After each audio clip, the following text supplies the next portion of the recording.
नमस्कार, मेरा मध्य प्रदेश देख रहे हैं आप और मैं हूं आपके साथ अविनाश कर। आंचल से 26 बेटियां गायब।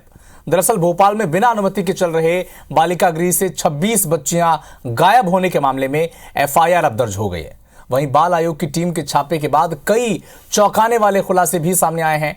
जांच टीम ने बताया कि आंचल छात्रावास को अनिल मैथ्यू नाम का एक शख्स चला रहा था।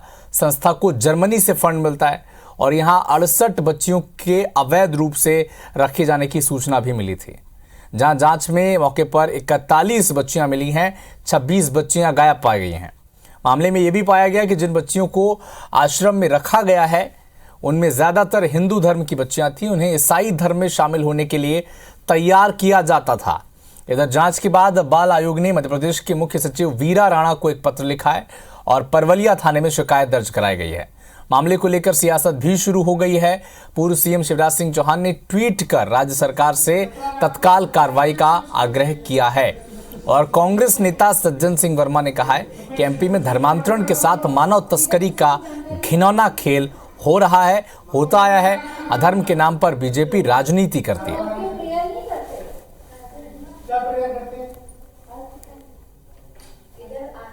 तो बालिका गृह से 26 बच्चियां गायब होने के मामले में शिवराज सिंह चौहान का एक ट्वीट आप देख रहे हैं। लेकिन बिना अनुमति के बालिका गृह चल रहा था। 26 बच्चियां गायब हैं और बताया जा रहा है कि जर्मनी से इस बालिका गृह को फंडिंग होती थी। और ये भी आरोप लगे हैं कि यहां पर जो बच्चियां थीं उन्हें ईसाई धर्म में शामिल करने के लिए उन्हें तैयार किया जा रहा था। तो बिना अनुमति के बालिका गृह का संचालन हो रहा था। 26 बच्चियां गायब हैं।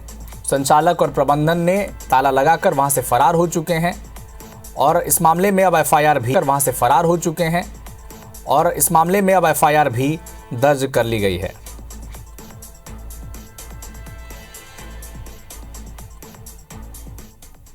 तो एक अहम खबर, एक बड़ी खबर मध्य प्रदेश से। भोपाल के बालिका गृह से 26 बच्चियां गायब हैं, एफआईआर दर्ज हो गई है। लेकिन अहम बात यह कि धर्मांतरण के लिए उन बच्चियों को तैयार कराया जा रहा था, ऐसा आरोप अब लग रहा है।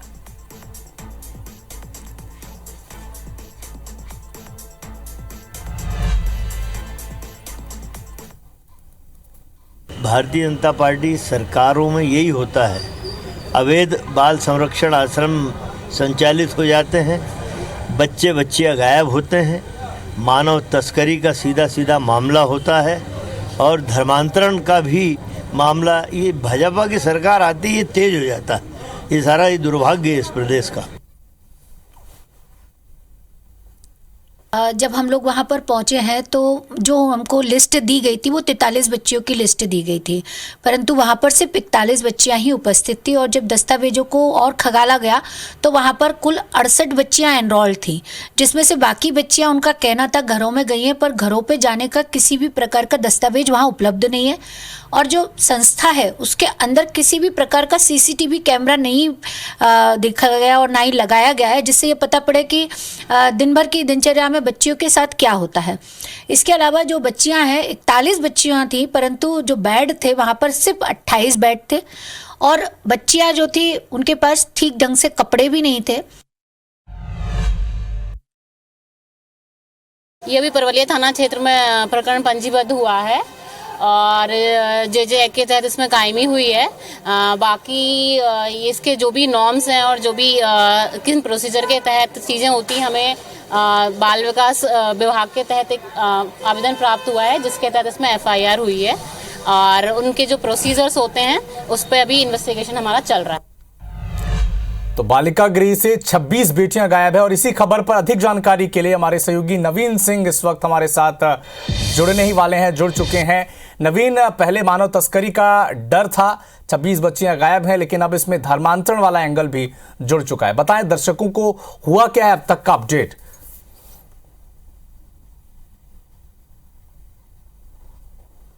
देखिए, बाल आयोग को इस बात की आशंका है कि मध्य प्रदेश में जिस तरीके से बाल गृह चल रहा था भोपाल, राजधानी भोपाल में, यहाँ कन्वर्जन की भी आशंका बाल आयोग ने जाहिर की है। प्रियंका कानूनगो राष्ट्रीय अध्यक्ष हैं, उन्होंने छापा मारा, उन्होंने जाके अपनी टीम के साथ मौका मुआयना किया है, तस्दीक की है। तो जो 61 बच्चे थे, फिलहाल जो बच्चे वहाँ पाए गए थे उनमें सिर्फ एक क्रिश्चियन समाज की एक बच्ची थी। इसके अलावा सब दूसरे धर्मों के बच्चे थे, ज़्यादातर उसमें हिंदू बच्चे थे। तो प्रियंका कानूनगो को इस बात की आशंका है कि कहीं कन्वर्जन तो नहीं हो रहा है। हालांकि उन्होंने वीरा राणा, जो कि मध्य प्रदेश के मुख्य सचिव है, उनको चिट्ठी लिखी है, पुलिस को एक शिकायत की थी। फिलहाल पुलिस ने भी FIR रजिस्टर्ड कर ली है। जो शिकायत के जो मूल बिंदु थे वो यही थे कि ये बच्चियाँ कैसे यहाँ आईं, बाल सुधार गृह कैसे चल रहा था, क्या इसकी अनुमति ली गई थी या कहीं से फंडेड था, और जो बच्चियाँ थी वो किस तरीके से यहाँ रह रही थी, और जो बच्चियाँ मिसिंग हैं वो कहाँ गई हैं। तो आयोग ने ये सारी जानकारी मध्य प्रदेश के मुख्य सचिव वीरा राणा से मांगी है और साथ ही पुलिस महकमे से भी मांगी है कि वो इस मामले की पूरी जांच करें, पता लगाएं कि जो 68 बच्चे रजिस्टर्ड थे उनके मूल पते क्या थे, वो कहाँ से आए हैं, किस तरीके से आए हैं, किस तरीके से लाए गए हैं, और उनकी डे ऑफ एक्टिविटी क्या रहती थी, किस तरीके से उनकी एक्टिविटी वहाँ चलती थी। चूँकि जो सुधार गृह है वहाँ पर किसी तरीके का CCTV कैमरा नहीं था, रजिस्टर में 68 बच्चों की एंट्री थी, तो ऐसे में लगातार शक बढ़ता जा रहा है। हालांकि इसमें एक बड़ी लापरवाही भी देखने में आई है। परसों रात में FIR दर्ज हुई है, परसों रात में आयोग ने पुलिस थाने पहुंचकर शिकायत की, लेकिन पुलिस 2 दिन बाद आज वहां पहुंची, और जब पुलिस वहां पहुंची तब तक ताले लग चुके थे, और जो संचालक थे बाल गृह के वो फिलहाल अस्पताल में भर्ती हैं। तो पुलिस इस पूरे मामले में पूछताछ कर रही है, लेकिन एक लापरवाही ये भी रही कि इतना बड़ा मामला था। खुद बाल आयोग के राष्ट्रीय अध्यक्ष प्रियंका कानूनगो वहां पहुंचते हैं अपनी टीम के साथ और खुद थाने जाकर लिखित शिकायत करते हैं। बावजूद इसके पुलिस उस वक्त नहीं पहुंची। पुलिस काफ़ी घंटे बाद वहां पहुंची है, और उसके बाद जब पुलिस पहुंची है तो वहां रिकवर करने के लिए उनको कुछ नहीं मिला, ताले लगे हैं। और अभी ये खबर आ रही है कि कलेक्टर, भोपाल कलेक्टर और कमिश्नर बाल गृह के लिए रवाना हो चुके हैं, वो वहां पहुंचने वाले हैं। तो ज़रूर कुछ नई चीज़ें, कुछ नई जानकारियाँ उनको मिलेंगी। लेकिन बड़ा सवाल यही है कि आखिर वो बच्चे गए कहाँ। चूँकि देश के अलग अलग हिस्सों से ये सब बच्चे आए हुए थे, इसलिए शक आयोग को है कि कहीं उनकी मानव तस्करी तो नहीं हुई है। और ये बच्चे 4 साल से 18 साल तक की उम्र के थे, तो मानव तस्करी की आशंका जाहिर की जा रही है, और पूरे मामले में सख्त जांच की मांग आयोग की तरफ से की जा रही है। हालांकि इस मामले ने सियासत भी गरमा दी है, कांग्रेस को मौका मिल गया है भारतीय जनता पार्टी की सरकार घेरने का।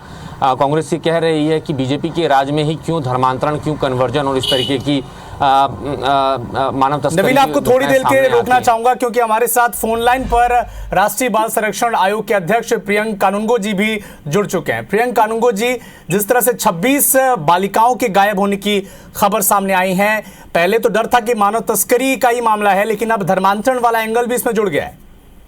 देखिए, विशुद्ध रूप से धर्मांतरण के लिए बच्चों को लाया गया है।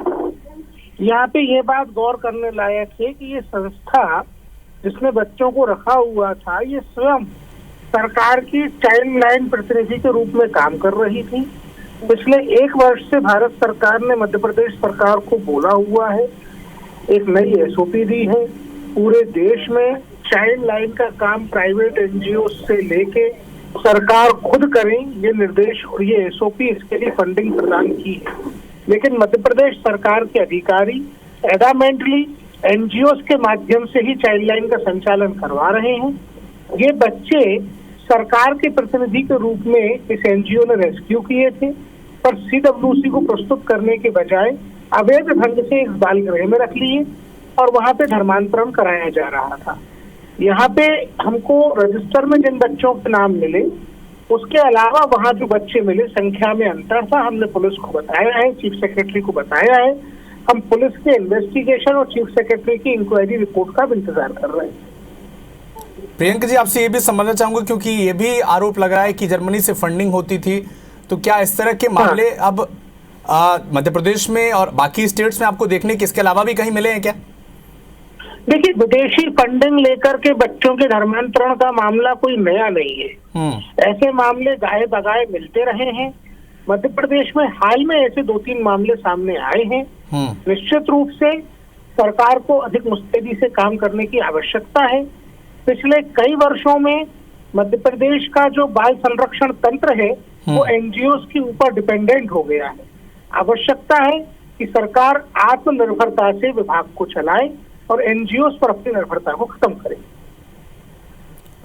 प्रियंका जी, आपसे ये भी समझना चाहूंगा क्योंकि जिन 26 लड़कियों के रजिस्ट्रेशन फॉर्म मिले हैं वहां पर और गायब बताए जा रहे हैं, उनके बारे में जब आपने शिकायत भी की है, प्रशासन से बातचीत भी की है आपने, तो वहां पर क्या फीडबैक आपको मिला है? कि आपने तो दो चीजें कही है कि एनजीओ के थ्रू जो काम किया जा रहा है उसे न किया जाए, लेकिन इन 26 जो बच्चियां हैं उनकी दिशा में अब तक क्या कार्रवाई की गई है? हमने चीफ सेक्रेटरी को इस बारे में बताया है, पुलिस को बताया है, और जो पुलिस इन्वेस्टिगेशन योग्य मामला है वो पुलिस को ही करना होगा।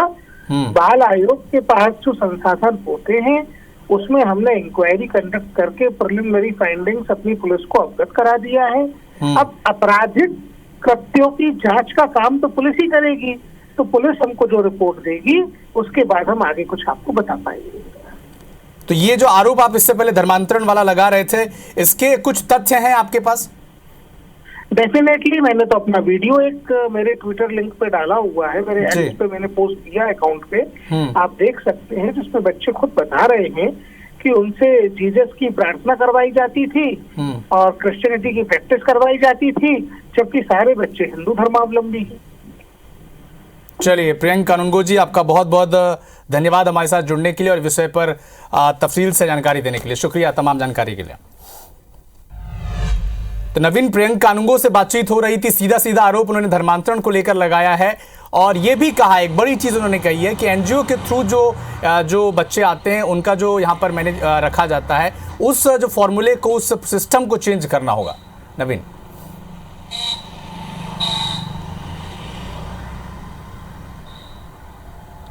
देखिए बिल्कुल मध्य प्रदेश में ये कोई पहला वाकया नहीं है। इससे पहले भी मध्य प्रदेश में कई बार अवैध बाल गृह पकड़ में आ चुके हैं। दमोह की घटना पकड़ में आई है, विदिशा ज़िले की जहाँ के प्रियंक कानूनगो हैं वहाँ भी इस तरीके की घटनाएं सामने आई हैं। तो ये ज़रूर है कि विदेशी फंडिंग होती है और कई बार ये साबित भी हो चुका है। और जिस तरीके से भोपाल के परवलिया में जो बाल गृह चल रहा था, वहाँ पर खुद प्रियंक कानूनगो गए अपनी टीम के साथ और वहाँ जो देखा कि एक विशेष धर्म के लिए प्रैक्टिस वहाँ पर करवाई जाती थी, तो ये सबूत भी उन्होंने शेयर किया है और ये कह रहे हैं मध्य प्रदेश के मुख्य सचिव वीरा राणा से कि इन तमाम सबूतों के आधार पर कम से कम कार्रवाई करें।